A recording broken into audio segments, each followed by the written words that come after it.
I went to New York City during the weekend after Halloween, and while I was there, I recorded a bunch of subway footage, which you can see in the hour-long video I uploaded recently.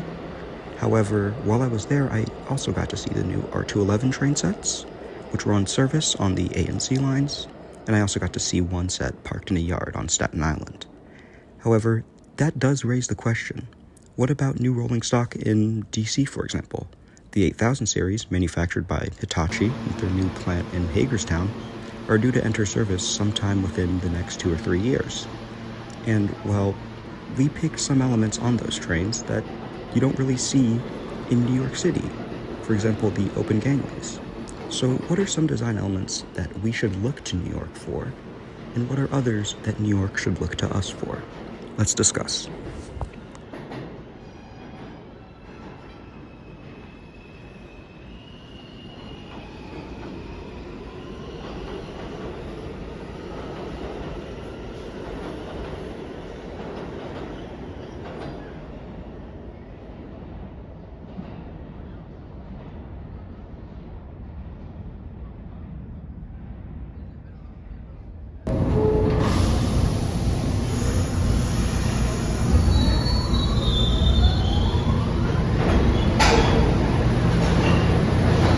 Now, before I fully get into this video, there is one thing that we need to get out of the way. The R211s entered service on the A line in March of 2022, and the walkthrough variants entered service on the C line around a year later. Then, just recently, around a month ago, I believe, the R211S variants entered service on the Staten Island Railway.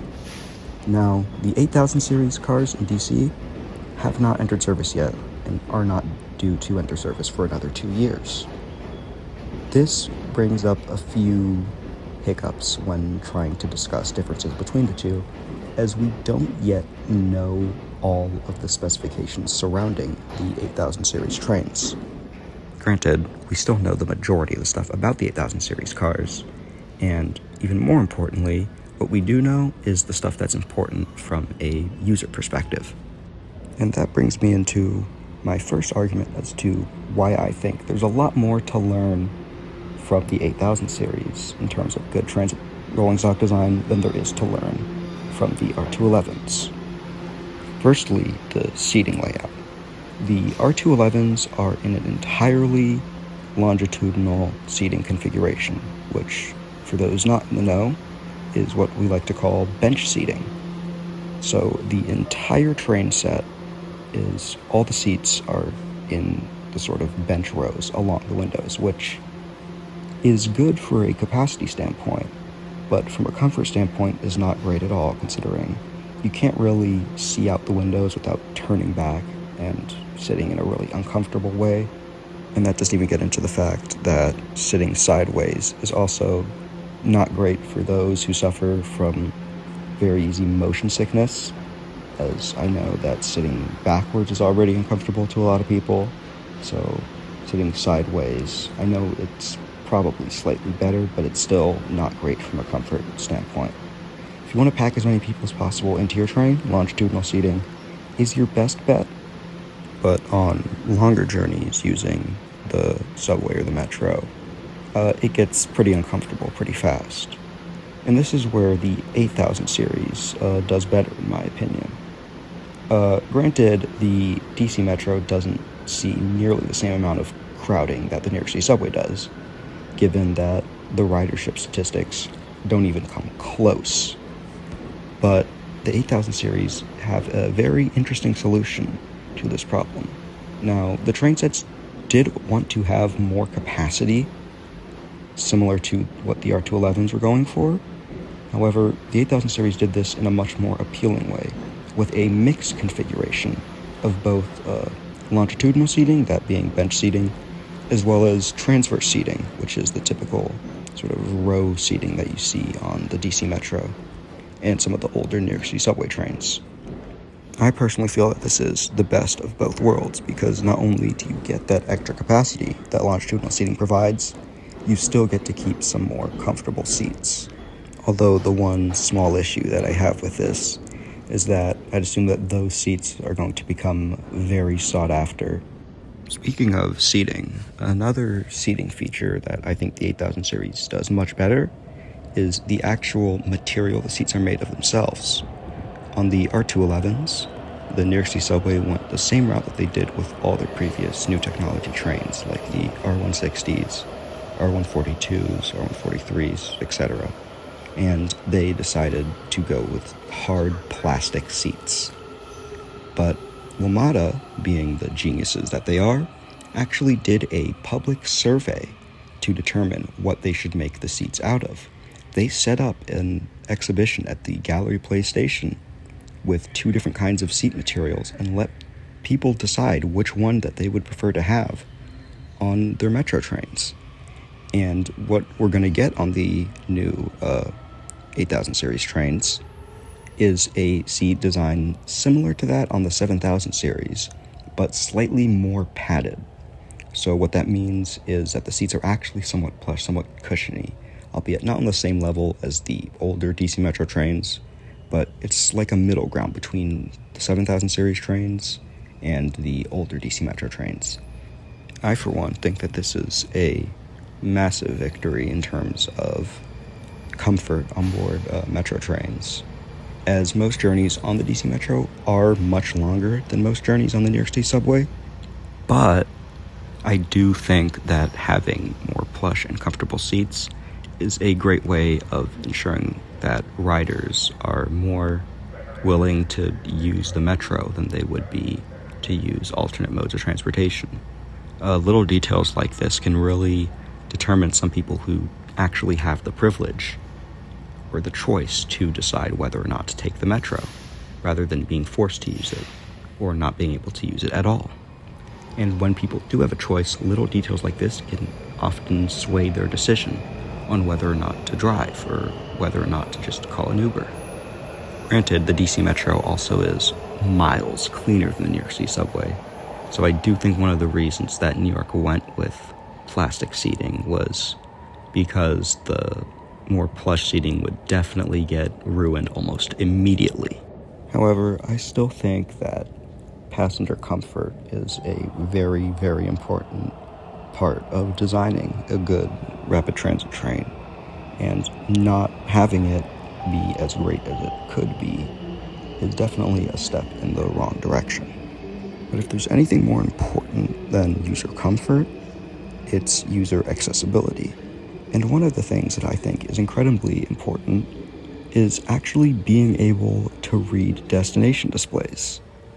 For some reason, when New York City made the R211s, they decided to make the text a really weird bluish white color that's very hard on the eyes.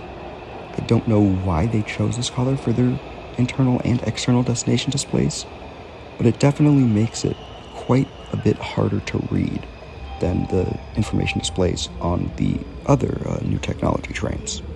But another design choice that they made for the R211s has both a blessing and a curse, and that is the wider doors.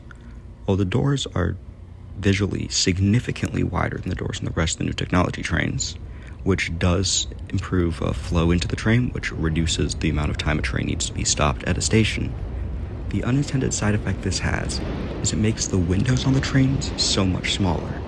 And in New York, given that the destination displays on the side of the train are usually within the space given for the windows, what this means is that the R211s have something on them that none of the other new technology trains in New York have needed to have, and that is they've needed to split the text that appears on the side of the trains into 2 rows.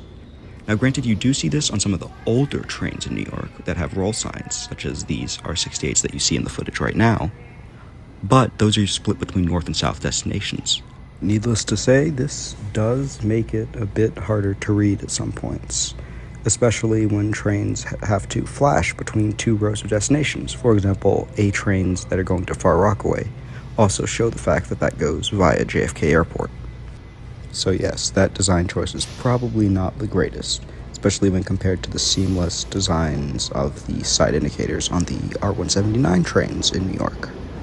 But I feel like I've been hating on New York City and the R211s a little too much throughout this, So now, let's talk about some design choices that I think that New York did better than Washington, D.C.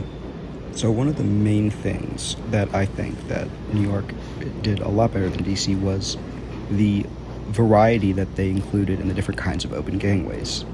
For those that don't know, on the interior of the car, on one of the sets that are running, you have this sort of like the same texture as the outside, where it's like the accordion style, but also on the inside as well with handlebars. But another set of cars had a full hard shell around it, which is a lot better from both, in my opinion, an aesthetic standpoint, but also definitely from a safety standpoint, as it removes the risk of something or someone getting caught between the folds. However, from the current mock-up, it does look like DC is going with the soft shell design, quote unquote. Another thing that I think New York also did a lot better, at least from what we've been able to tell from the mock-up in DC, is the interior information displays. From the mock-up from earlier this year, it looks like DC is going with the same interior information display design as on the 7000 series, albeit with the LCD screens being larger than the 7000 series, but still including that older, new technology trained New York City design. Well, New York has gone with an entirely LCD design on the interior, which I think looks a lot cleaner and is also a much better way of detailing important information, such as position in the train relative to exits on the platform, as well as accessibility information in the case of New York, which isn't really that necessary in DC, considering it's 100% accessible. But yeah, there's just a lot of extra information that can't be fitted onto an older style display that you can do with an LCD screen. So I think not making the interior only consist of them was probably a step in the wrong direction. But yeah, I think that's going to conclude this video. Please let me know in the comments if there's anything that you think that I missed, or just tell me which one you think is better, the 8000 series or the New York City R211. I would just like to quickly mention the fact that the Patreon is currently going to be inactive for a while, mainly because of technical issues when it comes to uploading the videos there. It shouldn't be a problem considering no one's really on it yet, but it was good to have it, just to be prepared. But I just wanted to let you guys know that. For the time being, I'll probably post an update when it's back up and running, but for now, it's not going to be updated, so no early videos on there, really just no content on there for now. So that kind of sucks, but oh well. But anyway, yeah, that's going to be it. Make sure to like the video, subscribe. I am the Autistic Transit Fan, and I'll be signing off.